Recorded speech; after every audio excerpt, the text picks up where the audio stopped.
Hey guys, so one of my buddies mentioned to me the other day that it takes him like an hour to line up the oil pump drive shaft with the distributor on a small block Chevrolet or any kind of older engine like that.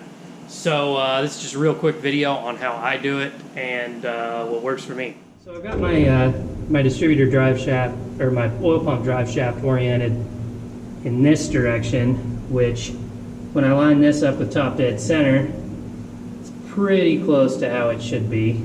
We're just gonna pull that out, stab this in, and hope.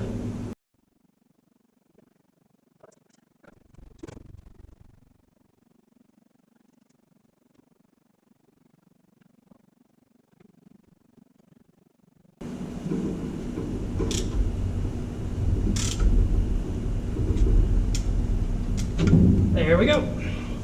So that's pretty much all you gotta do. You just gotta rock the engine over. I always take the plugs out of it, and so then there's no compression. You can basically grab the balancer and turn it one way or the other. And it looks like it's in the way wrong position, but that's because I turned the engine over, so it moved. But that's how I install a distributor.